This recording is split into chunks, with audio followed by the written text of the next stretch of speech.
You ever have one of those mornings where you can feel the whole day hanging on a thread, and you don't even know it yet? That was the kind of morning we had. Sun just cracking over the horizon, throwing that lazy golden light across the old roadside diner, steam curling up from chipped coffee mugs, the place thick with the smell of bacon, burnt toast, and the tang of motor oil from a row of Harley engines rumbling out front. The Hells Angels were there, sure. Guys who look like trouble if you've never bothered to ask them a real question in your life, their laughter bouncing off the chrome like they didn't have a care in the world. And then, out of nowhere, this sound just tore right through the morning. Sharp, desperate, so raw you could almost taste the panic behind it. Everybody spun around. Truckers by the pumps, waitress with the tattooed arms, bikers halfway through a joke. There, bolting across the cracked parking lot, was this tiny thing, little girl in a red dress, boots slipping on the gravel, hair wild, cheeks stained with tears and dirt, screaming, "Please, they're hurting my mama. Please, somebody help." Now, let me tell you, most folks in that moment, they just freeze. Maybe they're afraid. Maybe they just don't want to get involved. You know what I mean? Even the engines seemed to go quiet. But there was one guy who didn't even hesitate. Mason Cole, broad-shouldered, late 30s, jacket stitched up with that famous red and white Hells Angels patch. He's the sort of man who's seen too much, fights, backstabbing, pain you don't talk about over coffee. But nothing in his life had prepared him for a kid like this, shaking so hard she could barely stand. Mason just dropped to one knee right there on the oil-stained concrete, took her little trembling hands in his own, and said, as gentle as you please, "Where's your mama, sweetheart?" She pointed, voice so cracked you could barely hear it, down the old two-lane stretch toward a half-hidden trailer park, sobbing that her mom was getting beat up. Mason looked at two of his guys and just nodded, didn't need a speech, didn't ask for applause. "Tank, Ryder, with me?" he growled, and before anyone knew it, 3 Harleys were roaring off, tires spitting gravel, dust flying up like a storm. The rest of us just stood there in the sudden silence, watching the tail lights fade. One of the other bikers scooped the little girl up, wrapped her in a leather jacket 3 sizes too big, sat her by the window inside, and tried to get her breathing to slow down. For a few minutes, the world held its breath. Then, if you listened close, you could hear it, shouting, a woman scream, the unmistakable roar of engines splitting the quiet. Mason and the crew had found the trailer, and what they saw inside. That's not something you ever want burned into your memory. There was a man, drunk, wild, red-faced, fists bloodied, screaming at a woman already backed into a corner, her face battered, her eyes wide with terror. Mason didn't waste a second, just caught the guy's wrist in mid-swing, twisted till the bottle crashed to the floor, the other bikers pinning him like he weighed nothing. No shouting, no threats, just raw, ugly action. "Ma'am, you okay?" Mason asked, voice tight, and she just crumpled, tears running down. Nodding, couldn't find her words. By then, police sirens started echoing over the trees. Somebody must have called it in, probably a neighbor who'd seen too much of this over the years. Now, you might think the bikers would scatter, but not that day. They waited, hands up, calm as you please, the little girl clinging to Mason's leg, the mom steadying herself as she stepped into the sunlight. The cops came and took the man away in cuffs. Turns out he was her ex, fresh out of jail, back to finish what he'd started. But for once, he didn't get his way. Mason just knelt, looked Hannah in the eye, and said, "You did good, kid. You were brave." Then the two of them, her perched on his lap, helmet way too big, rode back to the diner with the rest of the crew trailing behind. When they pulled up, you could feel the air change. Truckers, locals, folks who'd heard the commotion all just stopped and stared as Mason swung off his bike, little Hannah clinging to him. Carla, her mom, moving slow but alive. Nobody said a word at first. It was like the whole world just paused, waiting for the story to catch up. Carla kept whispering "thank you" over and over, voice breaking. Mason just nodded at her, saying, "She made sure we did." He nodded to Hannah, who was still clutching his sleeve, eyes red but hopeful now. The owner brought out blankets and hot coffee. One by one, those tough-looking bikers slipped their jackets off and draped them over Carla and her girl, which, let's be honest, might have shocked some of the cops into looking away. pretending they suddenly had somewhere else to be. Mason knelt again and told Hannah, "You take care of your mama now, all right? You're her guardian angel." She nodded like she'd just taken an oath. Word spread quick. By lunchtime, folks were stopping in just to shake the bikers' hands, buying their coffee, asking for stories. "Why'd you do it?" someone finally asked Mason. And he just shrugged. "You don't ignore a cry like that. Doesn't matter what patch you wear. Some things are just human." That could have been the end of it. But in small towns, stories have a way of sticking. The whole community started chipping in, furniture, groceries, even a spare apartment so Carla and Hannah could start over.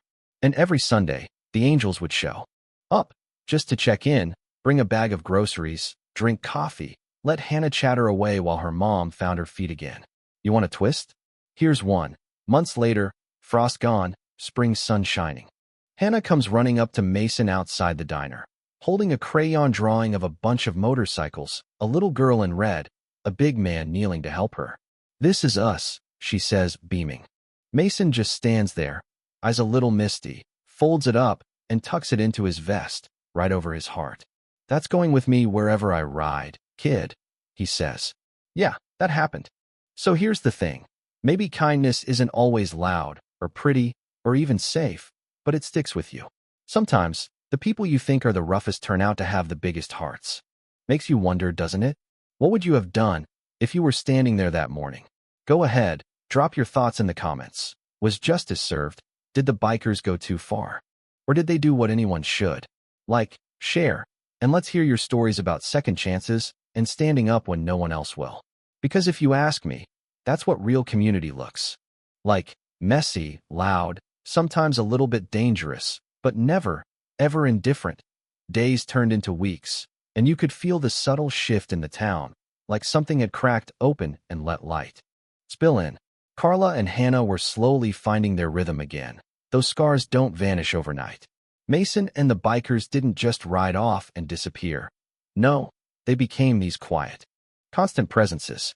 Not in a flashy hero way, but in the "we're watching, we've got your back" kind of way. You'd see them parked outside the diner, sipping coffee, boots propped up, listening to Hannah giggle while Carla finally breathed a little easier. One afternoon, Mason got a call, something about a local gang trying to muscle a small business owner out of his corner store. Mason hesitated for a second, then shrugged. "Yeah, we're on it." You could see it in his eyes. The same resolve that had saved Carla that morning now flexing quietly in the background. He didn't need applause, didn't need the town to notice.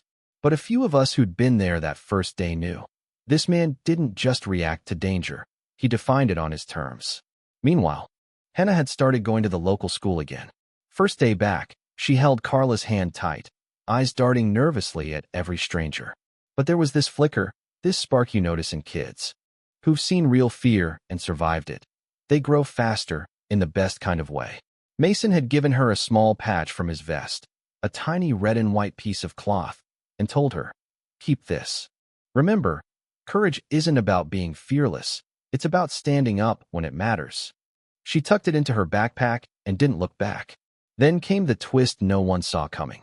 Well, no one except maybe Mason. One evening, Carla's ex tried to come back. Thought he could sneak around, scare her again. But Mason and his crew had caught wind. When he appeared, he was met not by fear, but by the roar of engines and the sight of 3 Harleys cutting through the dusk. The man froze, realizing he wasn't dealing with civilians anymore. No punches thrown, no shouting, just presence. That was enough. He turned, walked away, and never came back. The town started noticing small, quiet changes too. The diner became this little hub, not just for coffee and greasy eggs, but for community. People talked. They shared stories. They helped each other. The bikers' presence, once intimidating, had become strangely reassuring. And every so often, Hannah would run up to them with a drawing or a small trinket, and Mason would just nod, tuck it into his vest, like carrying pieces of their lives with him wherever he went. Months later, a local journalist caught wind of the story and wanted to make it public, but Mason insisted on keeping it simple. "No headlines," he said. "Some things are bigger than fame." And he was right. The story wasn't about him, or the angels, or even Carla. It was about what happens when someone acts instead of waiting, when courage meets compassion. One crisp spring morning, the same golden light hitting the diner. Hannah ran up to Mason again. "Look," she shouted, holding a new drawing. This time, the three bikers, her mom, and herself, all together, smiling. Mason looked at it, this quiet smile on his face, and said, "Keep this close, kid. You'll need it someday." Then, like always, he swung onto his bike, Hannah tucked in safely behind him, and they rode off down the road, engines rumbling softly in. The dawn. The thing about that day, and the days that followed, is that it didn't end. The story didn't fade because it wasn't just a story, it was a chain reaction. The town learned that heroes aren't always in the obvious places. Sometimes, they're the ones you'd never expect. Rough hands, leather jackets, and hearts bigger than their patches. So here's the question left hanging. The one that keeps you thinking long after the engine's quiet. When push comes to shove, when fear meets the line, what would you do? Would you freeze, or would you step up like Mason did? Would you protect someone you barely knew, or look away like the rest? Drop your thoughts in the comments. Share your own stepped-up moments, or just weigh in, because at the end of the day, the story isn't just theirs. It belongs to all of us who believe that courage and kindness, even in the roughest shells, can change the world. And maybe, just maybe, it's a reminder that real heroes aren't wearing capes. They're out there, among us, quietly making the impossible happen.